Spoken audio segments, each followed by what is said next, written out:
Kamusta? Sa araw na to, tuturo ko sa inyo kung ano nga ba ang grid tie o on-grid setup.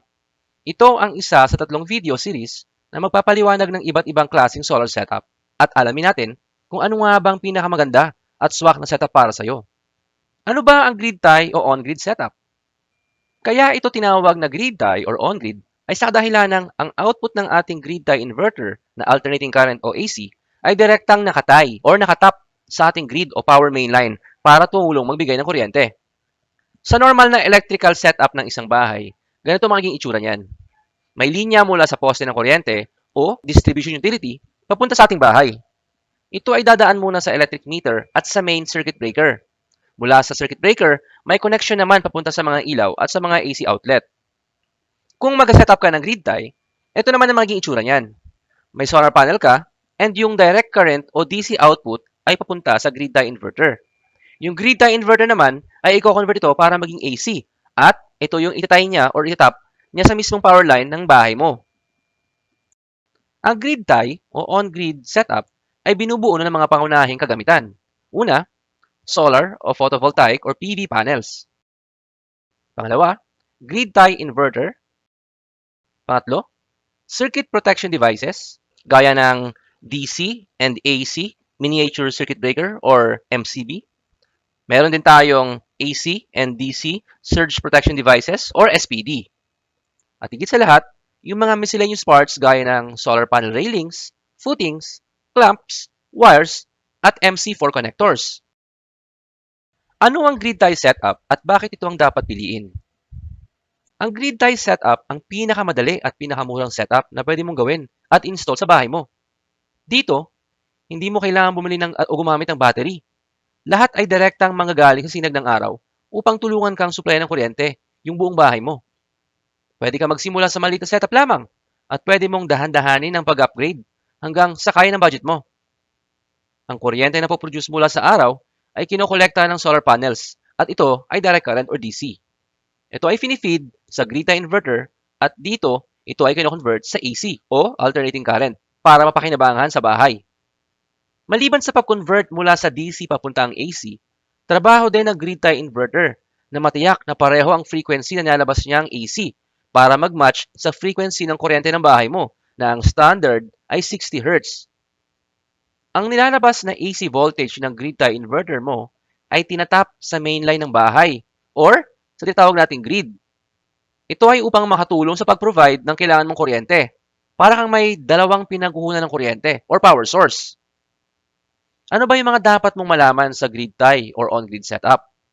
Una, hindi ito gagana kapag gabi kasi walang araw. Pangalawa, mahina ang output ng grid tie setup kapag madilim o ang kalangitan ay makulimlim o umuulan.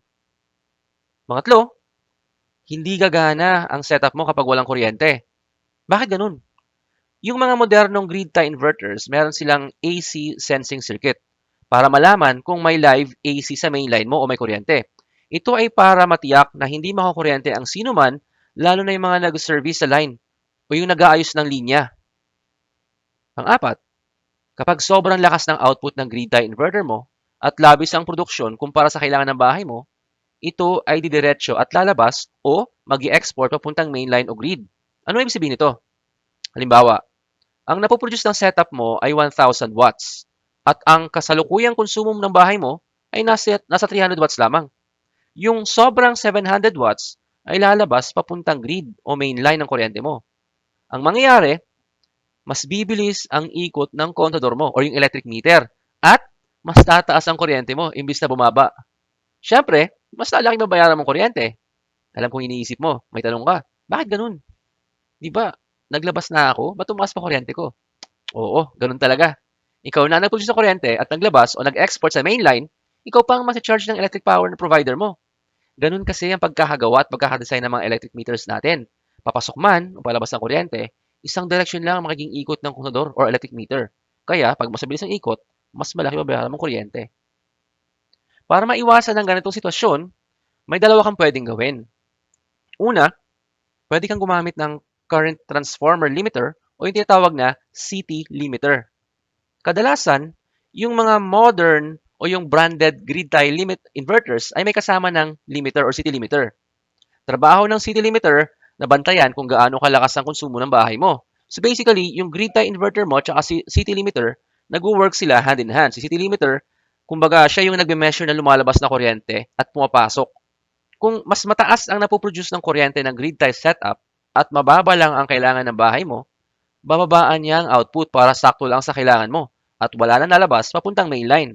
Halimbawa, kung 300 watts lang ang kasalukuyang ginagamit ng bahay mo, at dahil katanghalian at malakas ang sinag ng araw, at kaya mag-produce ng 1,000 watts ang setup mo, masisense ng grid tie inverter gamit ang city limiter na maliit lang kailangan namang power. Kaya ang gagawin niya, lilimitahan lang niya sa 300 watts ang lalabas.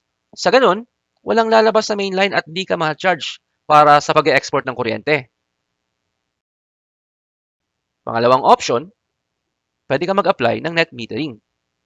Ang net metering ay isang pulisiya kung saan ang mga electric consumers na may kakayahan o may infrastructure or may pasilidad para mag-produce ng renewable energy gaya ng mga solar energy setup ay maaaring mag-contribute ng kanilang produksyon pabalik sa grid o yung tinatawag nating distribution utility.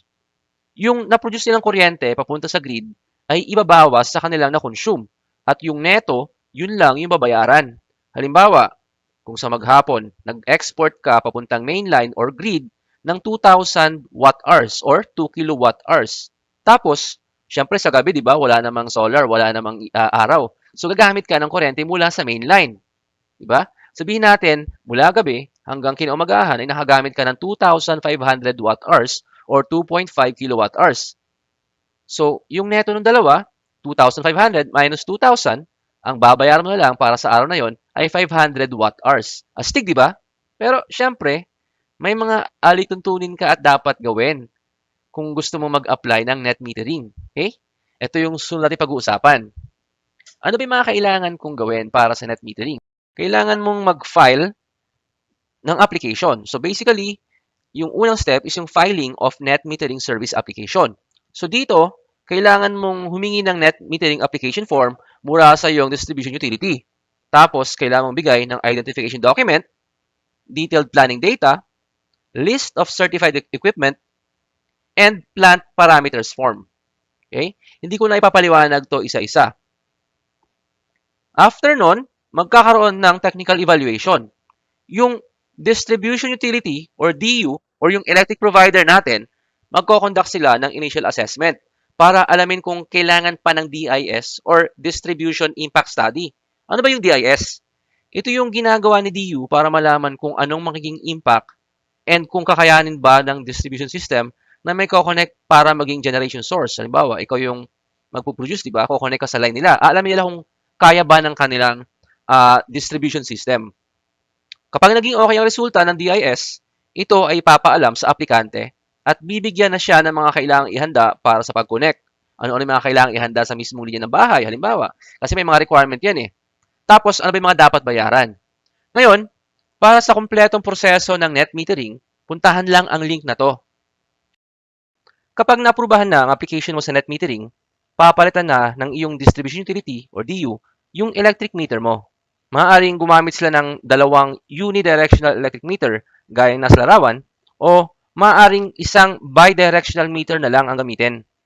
Posible din na obligahin ka ng DU mo na maglagay ng isa pang electric meter mula sa output ng grid inverter mo papasok sa mismong linya ng kabahayan. Pero ito ay depende sa DU mo. Ngayon alam mo na kung ano yung mga basic information na kailangan mong malaman tungkol sa grid tie setup. Sunod naman ay kailangan mong malaman kung paano yung tamang pag-estimate ng grid tie setup mo para masuportahan yung kailangan ng bahay mo. Kung babalikan natin yung unang napag-usapan natin kanina, sa grid tie, kailangan mo ng solar panels, grid tie inverters, circuit protection devices, at miscellaneous items. Isa-isay natin to. Okay? Para sa solar panel, alamin mo muna lahat ng appliances na meron ng isang bahay na kadalasan sabay-sabay mong ginagamit. Halimbawa, sa katanghalian o tanghali, ano ba yung madalas na nakabukas ng sabay-sabay? Sabihin lang natin na sa isang bahay ay may 2 kwarto, may sala at may kusina, sabay-sabay na nakabukas yung mga sumusunod. Meron kang 2 electric fan and 70 watts bawat isa. Therefore, 140 watts sila kapag sabay. May 2 kang TV na 32 inches and then 100 watts bawat isa. Pag nakabukas yung pareho, syempre 200 watts. Then, meron kang sabihin natin, kahit na tanghali, madilim pa rin, kaya may 6 kang bumbilyan nakabukas. Na 10 watts, lahat sila LED bulb. So, kung nakabukas lahat yon sabay-sabay 60 watts. And, meron kang ref. Sabihin natin, inverter type, 80 watts siya. Okay? Kung sumahin natin lahat yan, ang total niyan is 480 watts. Okay? Ayan yung kailangan natin. Ngayon, alam na natin kung ano yung average consumption ng bahay natin. Yung pipiliin nating solar panel at grid tie inverter, dapat pasok o sobra pa sa load ng bahay mo. So sa example natin, 480 watts yung average power load, so yung solar panel mo dapat mas mataas sa 480 watts. And since hindi naman 100% yung output ng mga solar panels natin, kailangan natin maglagay ng at least 20% buffer. So kung susumahin natin, 20% buffer on top of 480 watts, that is 576 watts or roughly mga 600 watts solar panel kailangan mo. So, pwede kang bumili ng isang 550 watts kasi hindi naman ganun kalaking diferensya sa 576, di ba? So, pwedeng isang 550 watts lang na solar panel o dalawang pirasong 300 watts solar panels ang bibilin mo. Sa grid tie inverter naman, okay lang na mas mataas yung kunin mo. Halimbawa, ang kailangan mo is 480 watts or sabihin natin 550 watts tsaka 600 watts na solar panel, di ba?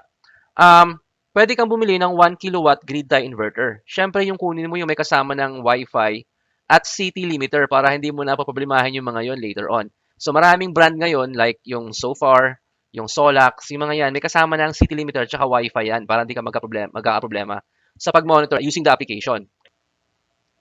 Tungo naman tayo sa circuit protection devices. Depende sa'yo at sa budget mo kung gusto mong lagyan ng circuit protection device yung sa DC side lang ng grid tie inverter mo. O pwede namang parehong DC side at AC side. Kapag DC side lang, ito magiging itsura niya. Makikita mo meron tayo dito ng DC MCB at DC SPD. At kung parehong DC at saka AC side ang gusto mong lagyan, ito naman magiging itsura niya. Meron kang DC MCB at DC SPD sa DC side at meron ka namang AC MCB at AC SPD sa AC side. Sa DC side, kailangan mo siyempre ng isang DC Miniature Circuit Breaker or DC-MCB at isang DC Surge Protection Device or SPD. Dito, kailangan mo mag-compute at kailangan mong alamin yung data sheet or at least specification ng solar panel mo. Halimbawa, kung 550 watts ang solar panel mo at yung VMP rating niya o yung voltage at maximum power ay 50 volts at yung IMP o yung tinatawag nating maximum power current ay 11 amperes, then kailangan na yung DC-MCB mo ay 11 amps or 11 amperes. Kaso, sa kasamang palad, wala naman tayong ganyang DC-MCB. Yung pinakamalapit lang dyan is yung 10 amps or 16 amps. And sa opinion ko, mas okay na gamitin natin yung mas mababa, which is 10 amps. Okay? Kasi kung papalo ng 11 amps yung load current, yung MCB mo magti-trip siya o yung circuit mo is mag-break. Hindi masasagad yung setup mo.